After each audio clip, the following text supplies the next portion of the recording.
Welcome, everybody, to another Monday of Lunch and Learn. I'm Lisa Redamozo with Nosotros Education Center. I've got with me Donna and Leah, who are, if you have any questions about not being able to hear us or access any of the materials or links, please let them know.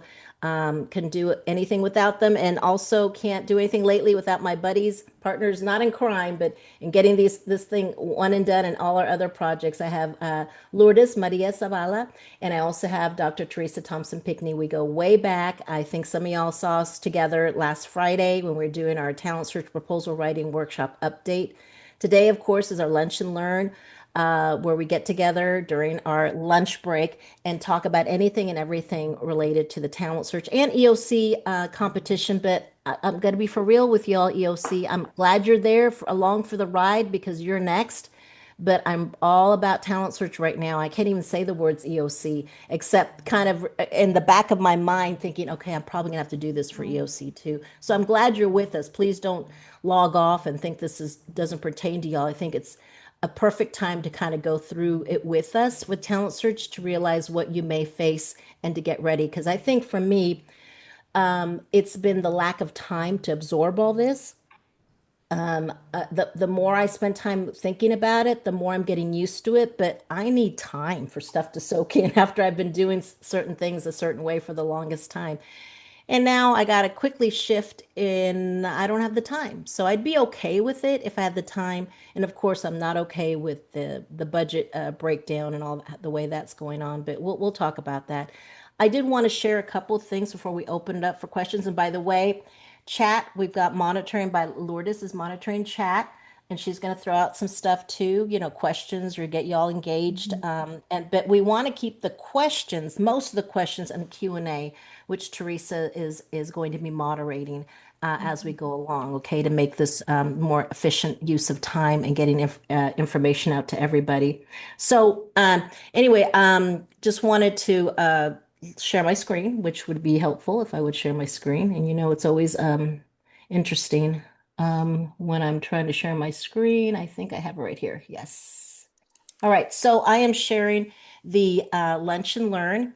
Today is the 30th already. And in there, I've uploaded a couple of things, resources for y'all to look at. I'm going to go over just briefly. I'm not going to read it to y'all because I want to get to the questions. There's a couple of documents here. There's one on how to structure your invitational priority. I think, Donna, you've got a poll. I don't know if you have that ready yet. If you want to go ahead and launch regarding the priorities. But here's a document here, and hopefully you can see my screen. Just give me, and I can't see y'all right now because even though I have three screens, everybody's gone away. Let me see if I can see that. Give me a thumbs up if you can see my screen. Yes, we're okay? Yeah. Okay. All right. And you should see a document that says how to structure your invitational priority. Okay. In addition to the Zoom poll. Now I see y'all. I'm going to put y'all over here. Okay. All right. And so just a guide, of how you might want to structure the 3 pages for your invitational priority. Here's an introduction or integration paragraph, one short paragraph for invitational priority, going ahead and defining the talent marketplace. And we've given you some resources to come up with that definition. Or what I had to do is just do research on what that means. Explain how advising is strengthens. You mentioned your plan of operation, evaluation, logic model. You mentioned that it's going to impact those areas of your separate narrative. And then the second section talking about the LER and the learner wallets. Here's some just key items or activities that you may want to stress within there. Maybe a transition sentence that's bridging from skills to pathways, and then talking about the talent market access, the activities that you would be doing here. Here's just an example, and we have another handout to kind of help you wrap your head around that. And then the last paragraph, an evaluation paragraph on how this will be measured. So that's the format, honestly, that I've been using. Of course, I can't give you all the details in between there, but I need I always need some way to get started. And I know a reader will appreciate things being blocked off, even if you have it labeled that way. Section B, make it as easy as possible for them to see it. Remember, these are not being scored, right? I was worried too much about the 0 to 5. I wonder how much points they're going to give me, right?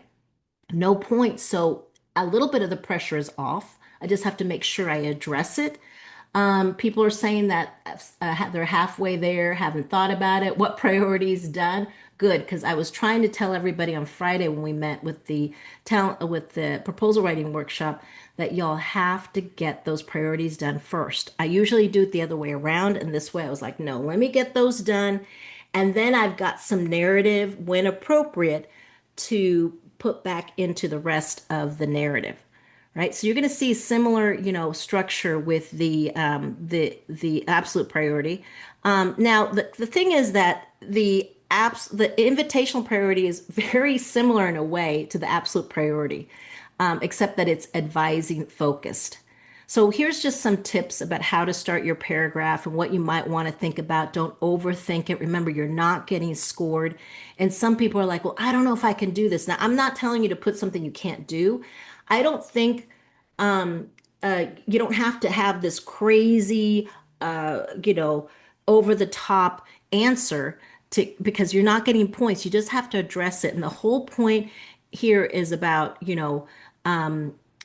making sure that you have some activities that fall under this priority listed here, and that you stress access to, connections to, enhancing, but you're not saying that you're actually going to build some of these systems. You're not building the systems, you're helping students to navigate them. All right, so just do that self-talk. I had to do it, but literally I had to, lock myself in the office and say, I'm not leaving this office until I can crank out these 6 pages. And I went back and forth on them, but I felt a heck of a lot better. And I was like, you know what? We can do this. At first, ladies, when I read those, I was like, oh, heck no. That was my gut reaction. And then I said, wait, let me look at the sentences. Let me look where it says can provide access, enhancing. We can do that. We do some of these things automatically already. I'm sorry, not automatically. Maybe not, we're not as aware of it, or we've never put this much attention to it. And now we just have to. Okay, so that's how to structure your invitational priority. Let me take you back and we can talk about the one about your absolute priority. Remember, absolute priority, you need to address. Invitational is optional, but in this competition, you got to act like they're both mandatory.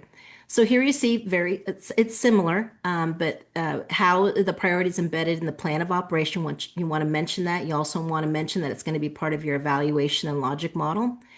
What services are you going to provide that are directly related to accelerated learning, which usually people talk about that high impact tutoring, usually, okay? Access to pathways. This is where you talk about access or information regarding apprenticeships. Okay, how you connect students to these resources, not how you actually run them or pay for them. Okay, that's the big thing that I had to talk myself off of a ledge. Also to distance learning. If they're taking advanced placement or some other courses, if you're using a platform, that's when you bring it up. Credentials and programs about dual enrollment, credential pathways, alignment to workforce outcomes. Again, always the connection, not that you have to establish these programs. And how do you measure it? How do you connect it to your objectives and logic model? Explain how the priority is built into your project design and evaluation. And then these are just tips. Clearly respond to each required part that's non-negotiable. And then close with a short evaluation paragraph that ties everything back to measurable results in your logic model. Okay. Again, can't go into too much detail about what to put in there. You've got folks like Teresa that can take you through that. But I bet you, Teresa, you're going to have to get involved in their plan of operation and in their evaluation plan at least, if not more so. Okay. Because it's very hard to do it a la carte. In the past, yes. This time, no. Right? The other document I wanted to share with you all out there before we open it up to questions is, again, in the folder that says March 30th. And also, for those of you, I forgot, those of you that attended our Talent Search grant writing workshop for a fee are returning, you see in the folder for that you have all last year's recordings, and I uploaded the latest one from May of 2025.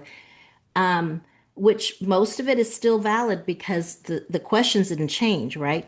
But we added the recording now of what we talked about on Friday, and I also added a much more detailed document called the Guide to the Priority Integration into Your Narrative. Okay, it's much, much longer for those of you. This is just a summary I'm going to show you. So for those of you that attended and have attended our grant writing workshop, you will have access to, I think it's actually 15 pages long to kind of get you a guide to try to take you through how we're going and trying to mention, when appropriate, without overkill, the priorities in your narrative. Okay. So when you get a chance, I'm not going to read it to you. Here's just some tips. And then, just another, AP versus IP, just to cut down on some of the narrative here.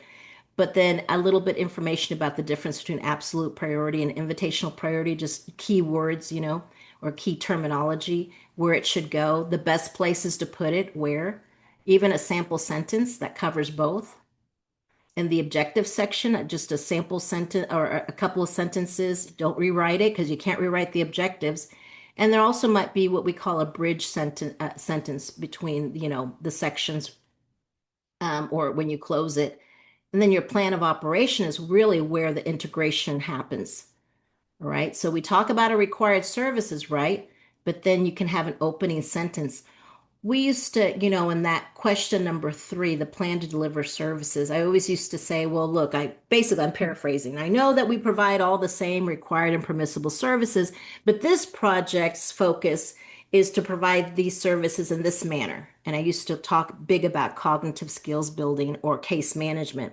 Now I'm going to say this project provides the required services, and in this tone, in this sample sentence, for example. And there's 2 sample sentences, you can put them, one in the beginning, one at the end, or wherever appropriate. And then I felt a need to at least talk about the talent marketplace angle. So here's a sample sentence on what you could, how you can address that.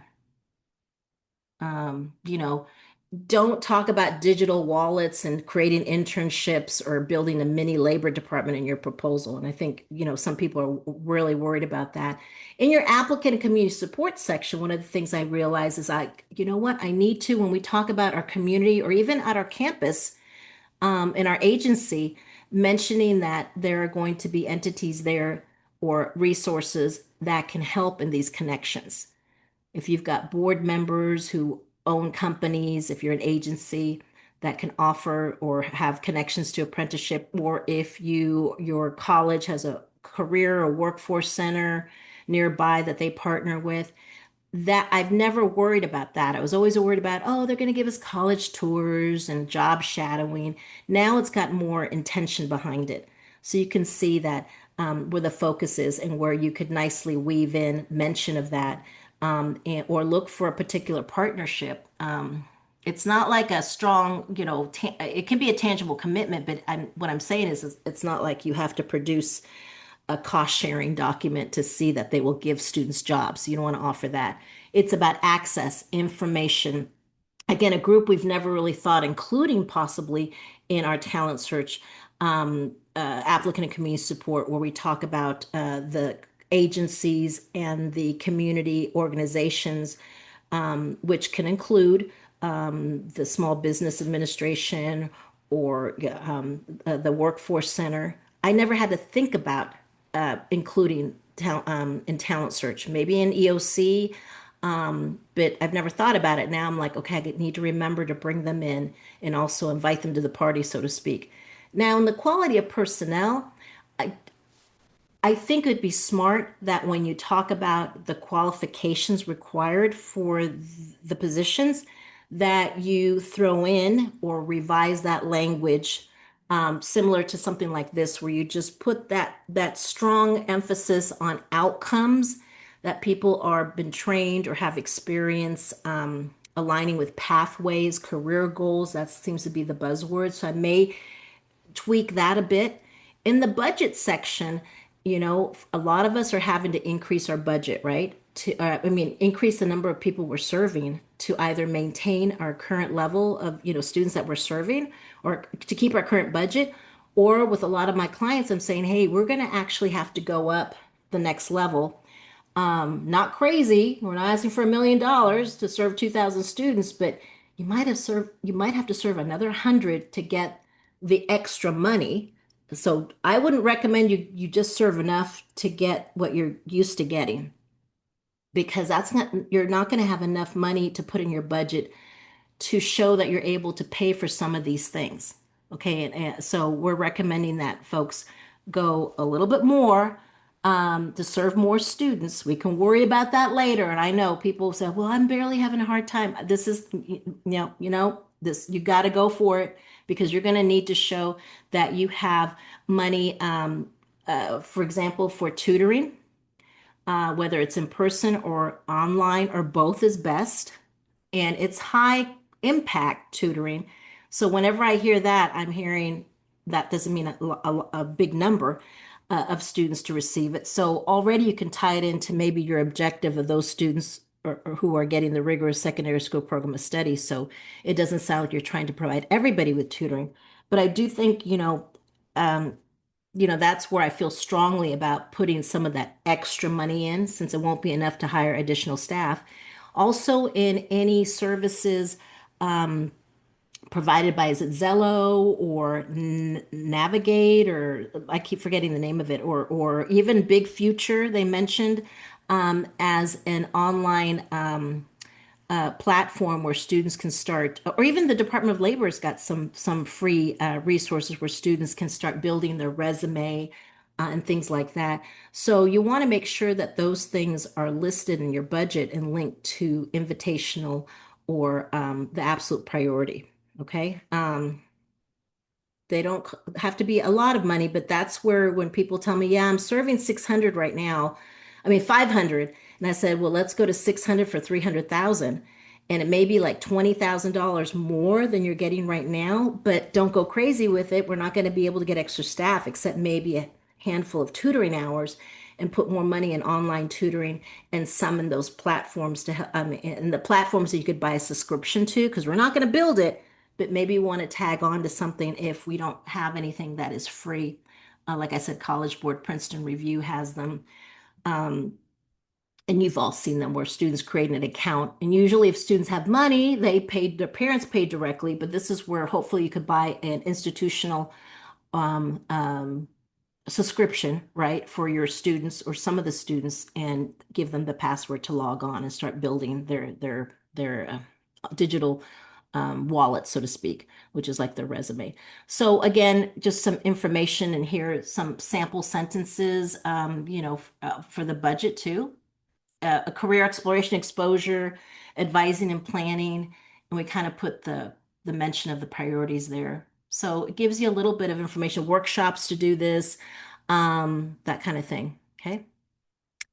Then in the evaluation plan, that's the other section where I really think that we need to bring this up again and start in your opening. I'm having to pretty much revamp what I've currently had, what I had ready to go, thought we were doing just great timing wise. And I was like, oh, I've got to switch my focus here and make it, about outcomes, something different than I've done, making sure that I have internal goals for the invitational priority, and definitely the absolute priority for both of them. So that's a mistype. I should have put both. Just giving you some information. There's some sample language, and then making sure you talk about how it's going to be part of the logic model.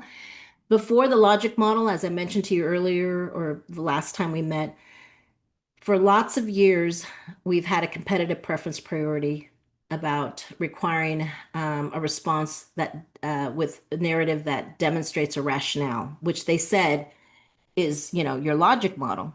So all these years, I've kept the logic model out of the narrative and separate in the CPPs. Well, now, I'm putting it back in. So I have to make space in at least another page in my evaluation plan to put the logic model where it always used to be for, they forced us to pull them out. And I'm going to make the logic model about the whole project. Okay. Not one intervention, but I'm going to make it look like the project is one and focused with both priorities, and I'm going to label the activities and label that and put a little, APIP, very, very, that way so that when you look at it, you can kind of see the integration between there. So again, just letting you know what I'm thinking about out loud and how I'm preparing these things, and just a quick reference how to recognize each priority, giving you a breakdown here. And sometimes they're used together. That's the confusing part, right? Um, One is about providing the services, and the other one is how those services are provided. So they get mixed up. So I'm constantly having to separate them in my mind and label them for the reader so the reader doesn't get confused. Okay. So we have to pretend we're not confused so that the reader doesn't get confused. All right. And so it says, you don't want to force the priority language into every objective. You don't touch the objectives, every table, every paragraph. All right. So you don't want to go overboard. Um, but anyway, here, the readers are looking for alignment, not repetition. Okay. So does it tie into your CPPs? That's why you want to do this. I'm sorry, not the CPPs. That's why you want to do the priorities first and then start tweaking your narrative as needed. The questions are still the same, but the answers are slightly different. We want to get the main point across of answering the questions, but with a different tone or with a slightly different focus on including the absolute, definitely, and I would recommend the invitational priority. Okay. These documents are in the Google Drive. Hopefully, you'll find them helpful. I mainly did them for myself to kind of go through and learn and use them as a guide. So everything I'm sharing with you, I've had to go through myself to prepare the actual narratives. All right.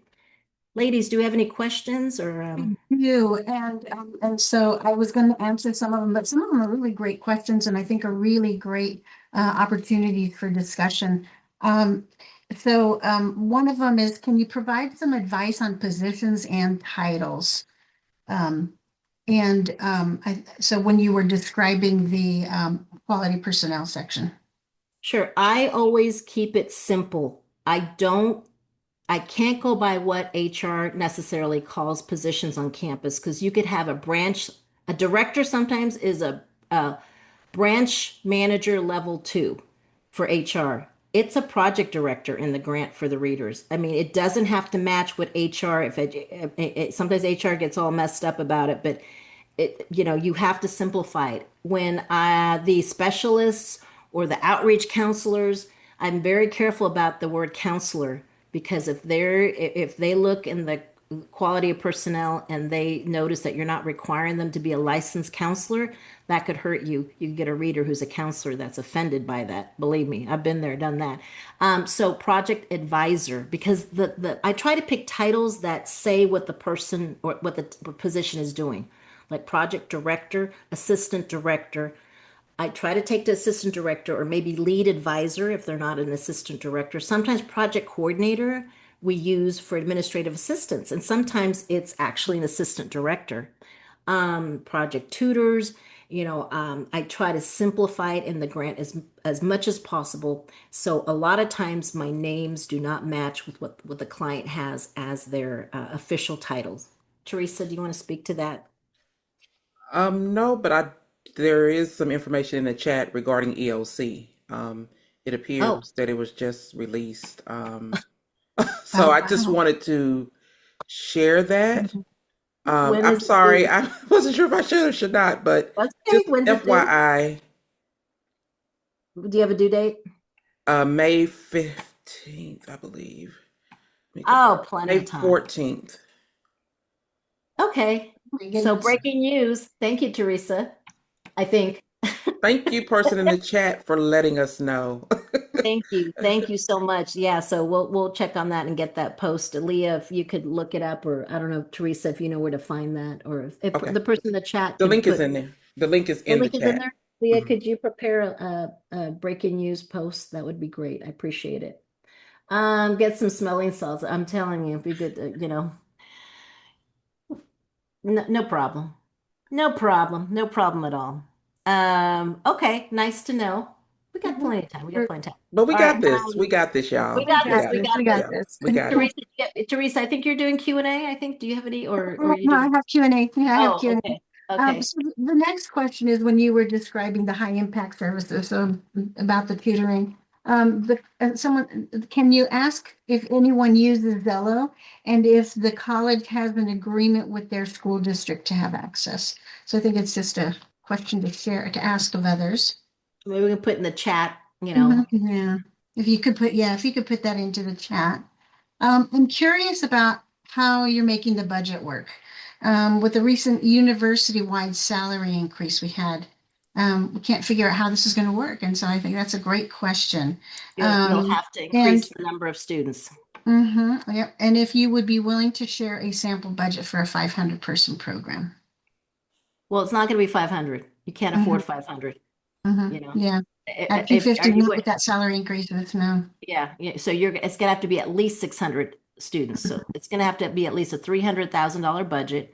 And I don't know if you're continuing or going for new funding.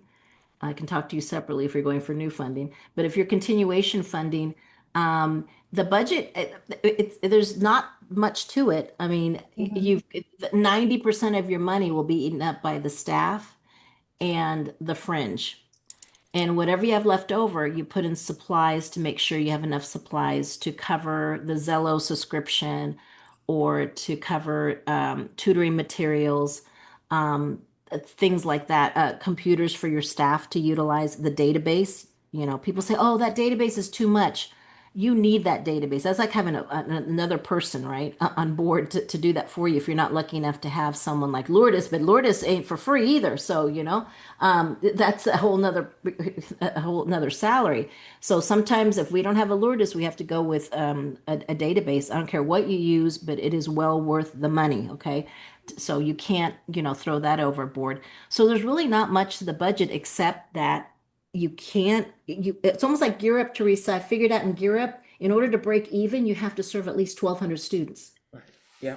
Right? Mhm. That's what we figured out when we went back and forth because Hmm. we would You're have right. clients saying, we just want to work with 1,000 kids. And I said, Mhm. you can't afford it.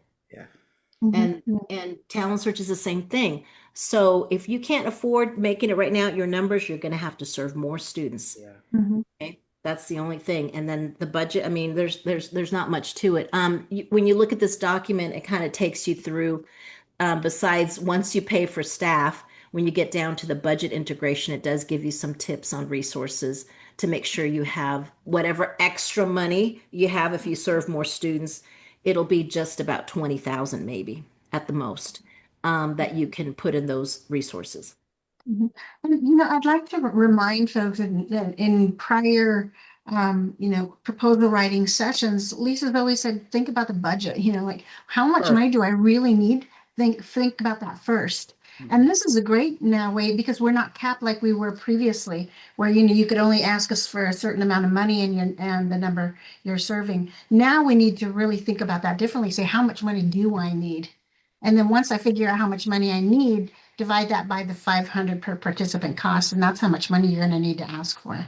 So that will really help as you're thinking about, the university, the salaries, also the salaries you want to pay your staff to have a living wage. You need to think about all of those things as you're putting your budget together and then work, which Lisa's mentioned it several times. We're having to think differently and work backwards this time, than what we've done in the past. So great questions.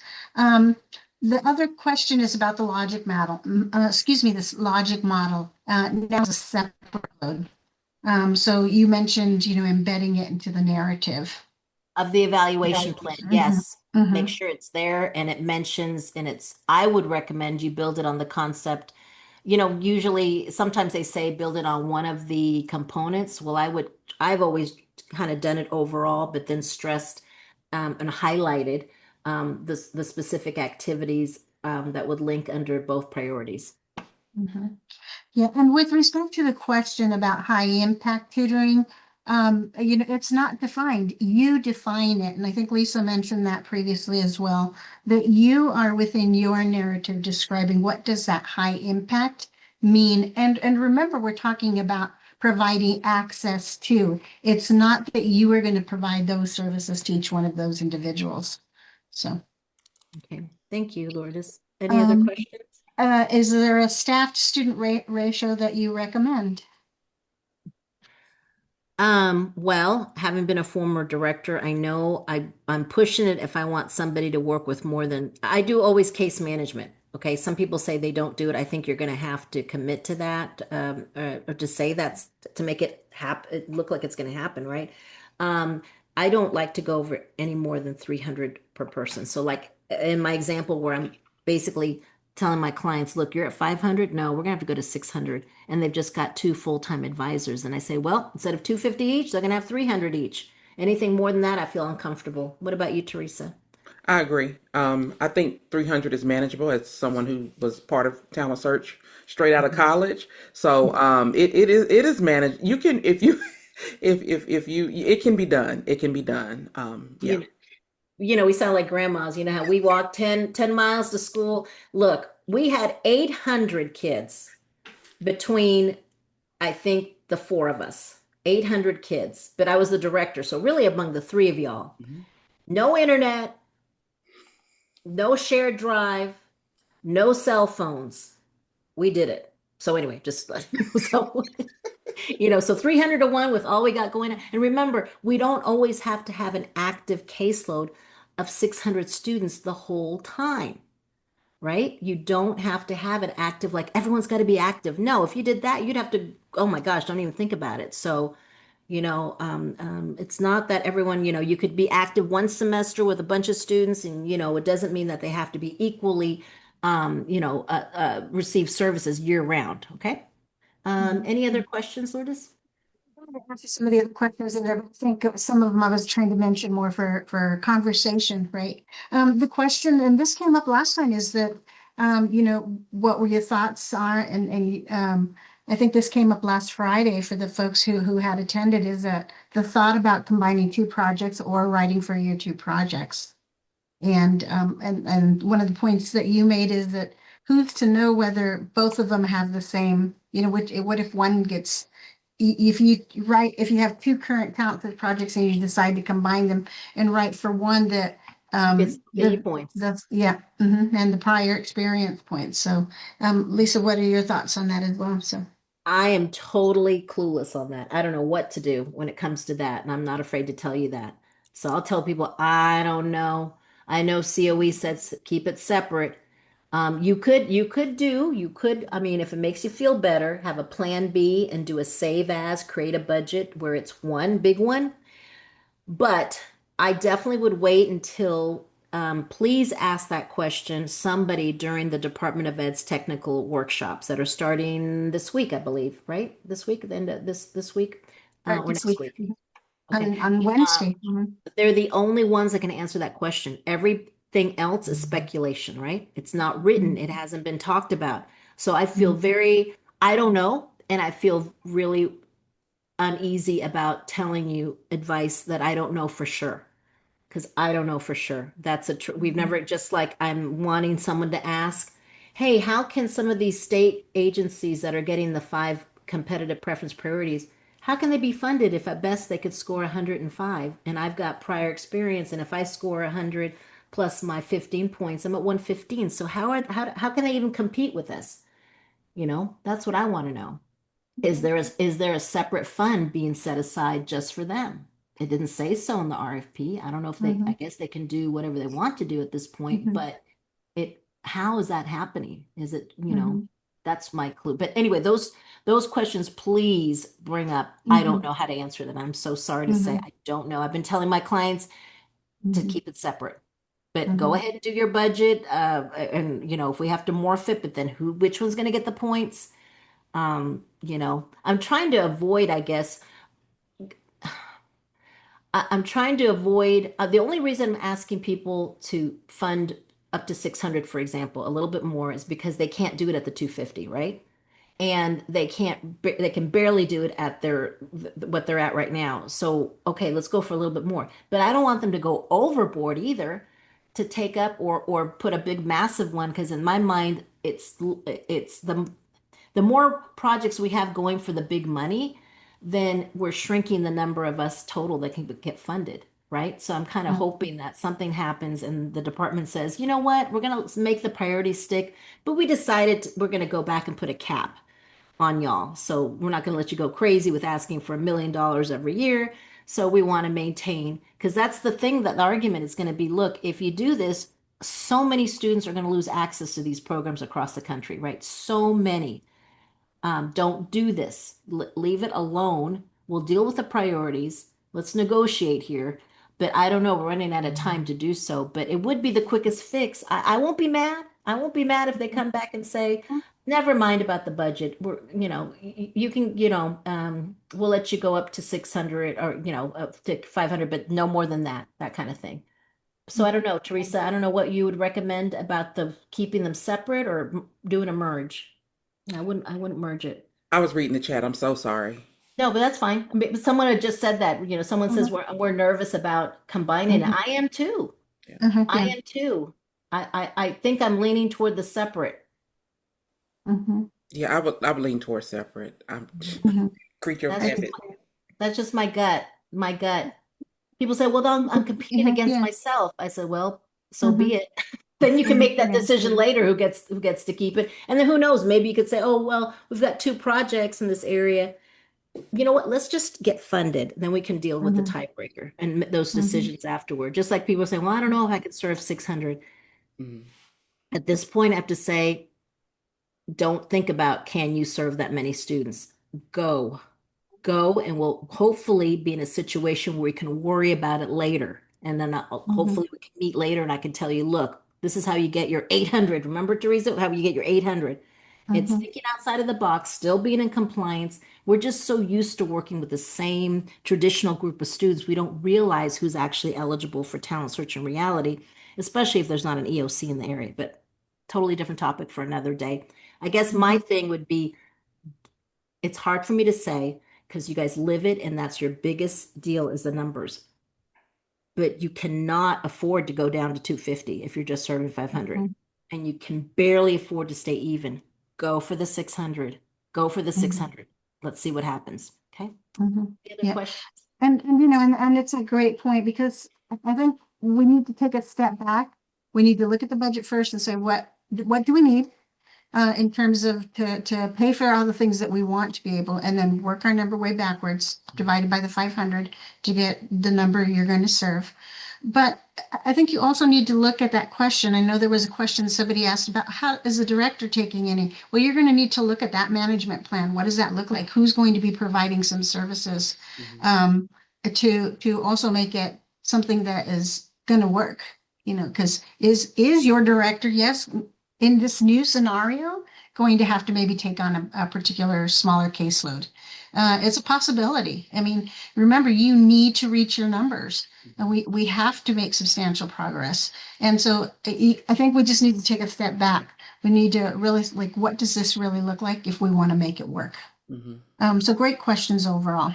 Um, Let me see. And there was somebody asked a question about I'm a new, oh, my max points is 13 and a half. That's a great question, as Lisa said, to have somebody like COE say, what is the possibility of that? And thank you again for providing the details on the EOC. And somebody says that the absolute and the invitational are the same for EOC. Thank God. Mhm, Okay, that's a little better. So see, those of you that have been sticking with us that are EOC, you're not okay. This is, think of the positive. Positive, thank God they're not different. Okay, that's the positive part of it. Is there any other chat, Teresa, or any questions? Sometimes questions pop up in the chat. And let's see, we have any other Q&A. What suggestions do you have for a new community-based organization writing for the first time? You want me to be honest? It's not going to happen. You don't have the points. The best you can score is 100 at best. And you're competing with folks for long. I mean, unless they change this thing where they're going to open up more projects. Teresa, I mean, am I crazy Yeah, the or am I math is just not seeing mathing. the math? Mathematically, I mean, that's just being blunt. Mathematically, again, unless they fund more programs or provide funding for more programs, increase the budget, or go back down the slate. I'm we're staying away from new grants just for that reason. I'm not writing any new grants, and because number one, do me a favor, do the budget. Do the budget. You're gonna have to. You can't do it at 250. The least you can do is 300 kids. I'm sorry, 600 kids for the 300,000.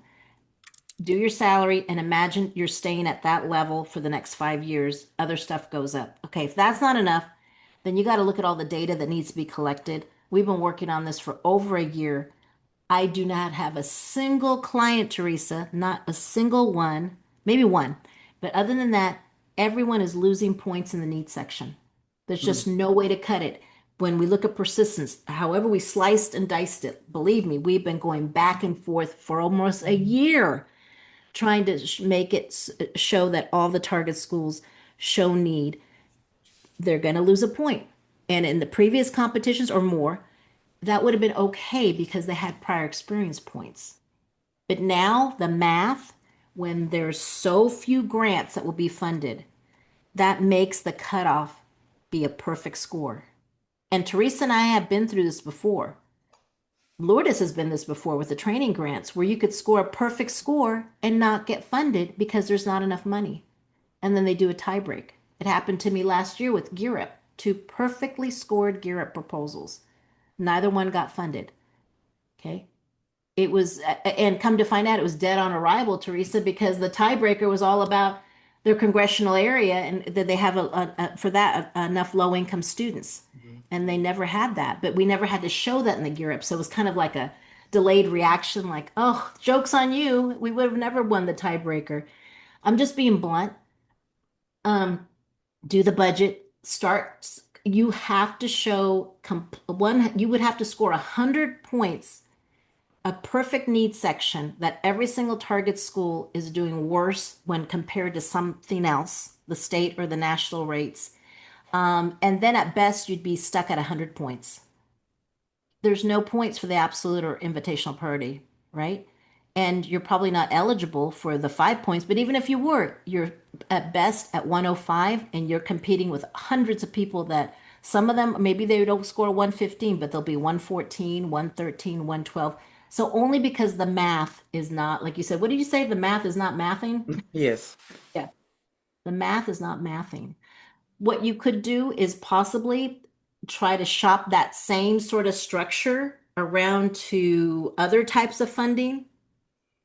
You know, don't get me wrong, I love Talent Search. My biggest thing was getting more Talent Search programs funded. And that's something that I'm still trying to wrap my head around. Teresa, I prided myself on how many new Talent Search programs I got funded every 5 years. That was my badge of honor. New. It ain't happening anymore. It didn't, and I started to see it with Upward Bound Math and Science. Mhm. When we first got our perfect scores for new grants and there wasn't money. It happened again with SSS. Got some perfectly funded grants and there was no money, and that's never happened to me before. Never happened to me before. And then Gear Up. So I'm like been beat down.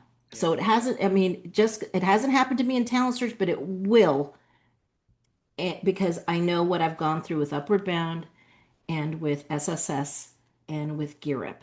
More people are applying and there's not enough money, so that means the scores go up. Teresa, I don't know if you want to add anything to that.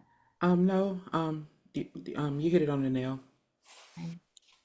Someone says apologies if this has been discussed before in a prior meeting, but which parts of the needs section need to include national data regarding talent search eligible? I have national data for persistence, rigor, whatever you can, but only for all students. Well, right. You want to, that's fine. I mean, you could get national data in all those areas of college enrollment, persistence. I'm wondering where you found persistence for everybody in the country. That's fine. But what you have to do then, that's the thing. It's not for talent search eligible, it's for the students that are actually at these target schools. See what I'm saying? So maybe you're with SSS because this sounds like an SSS program. Talent search eligible versus non-eligible, perhaps.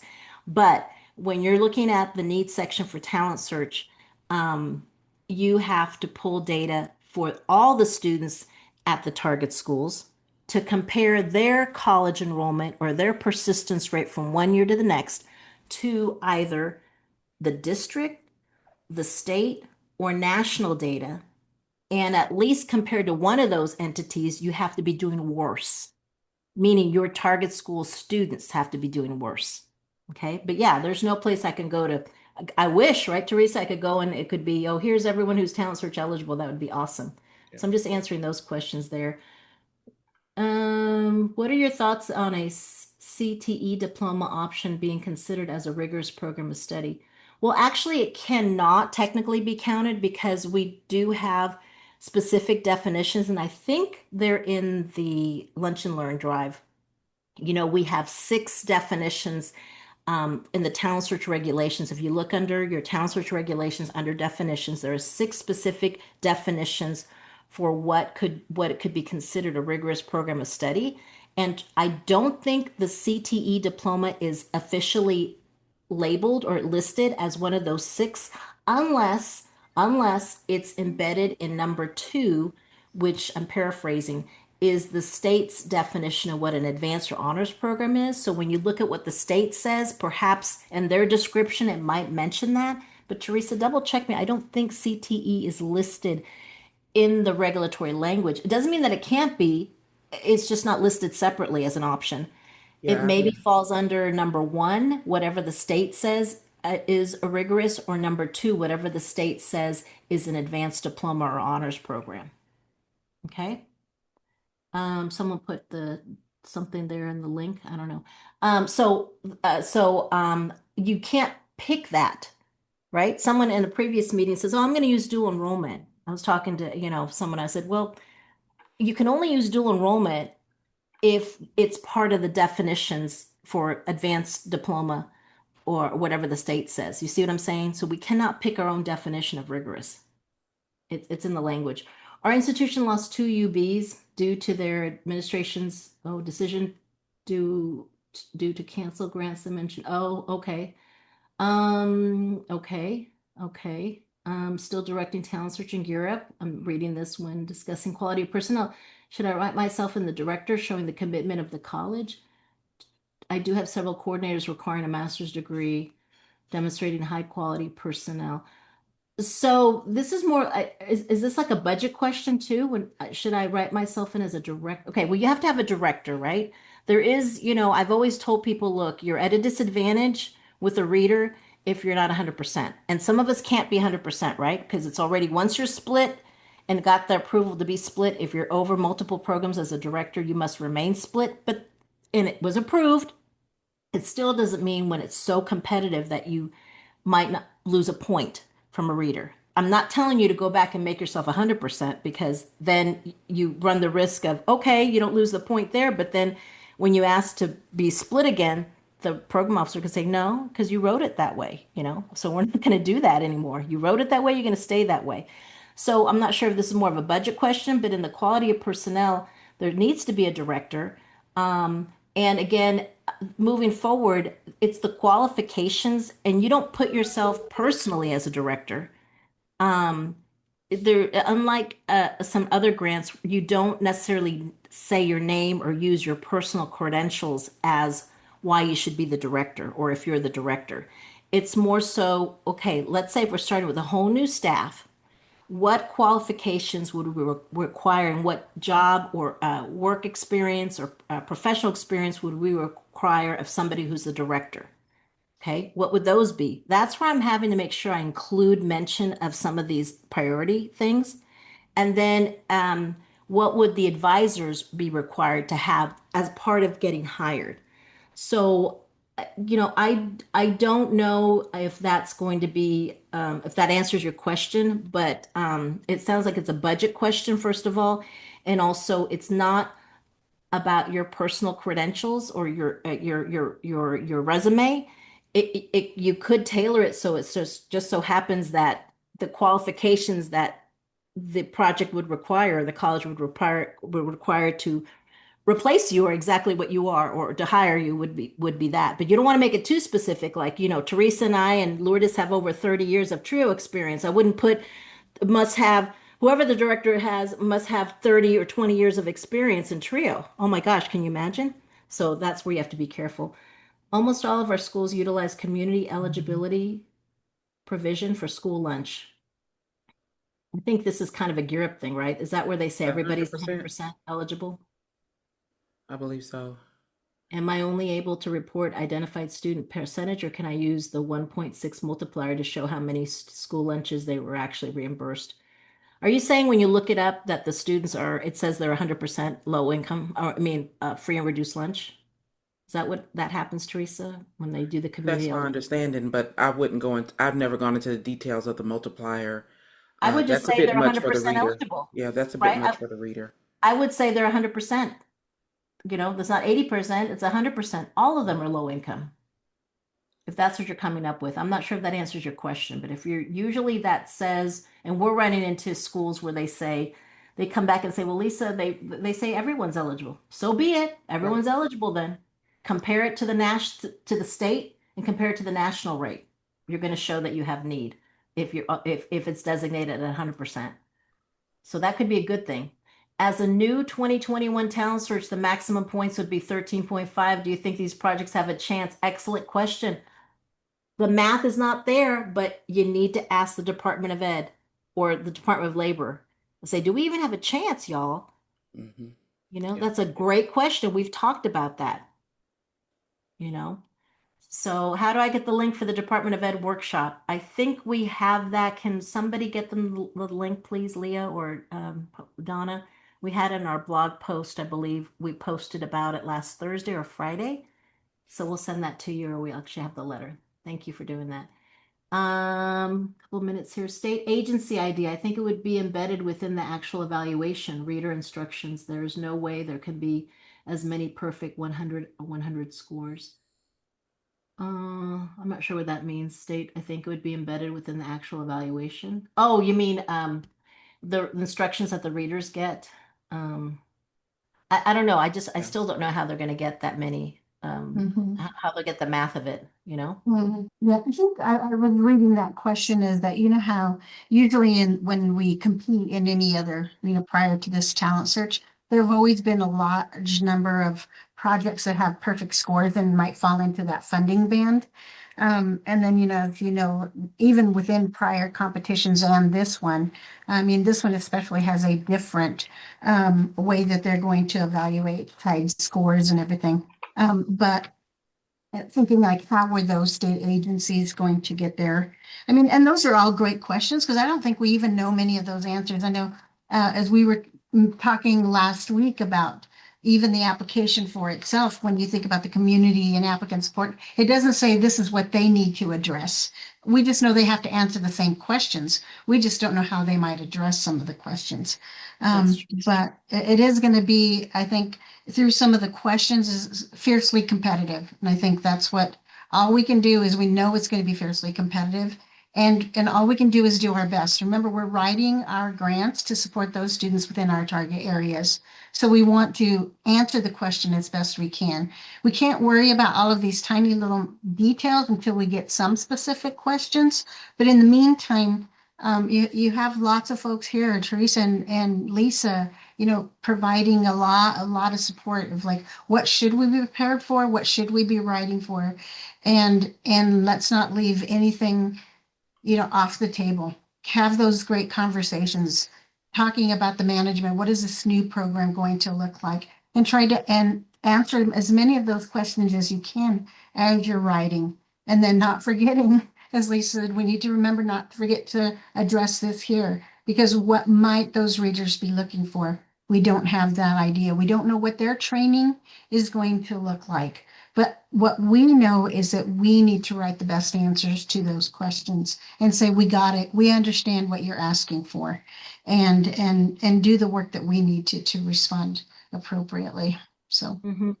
And I said, my target schools are if the average is lower, like for persistence, or than the state or college enrollment for as an average.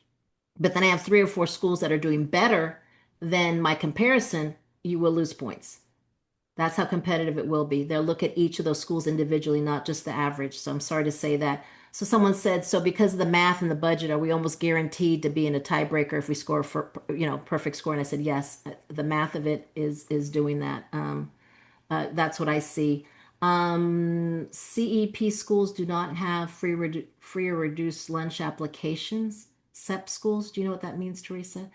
Um, Not are the sure. points, if you, I don't know what that means. Are the points listed somewhere, or do we just look back at our past program APR? Points for this proposal or for the prior experience? Prior experience I'm is on your, wondering if I read that as prior experience points.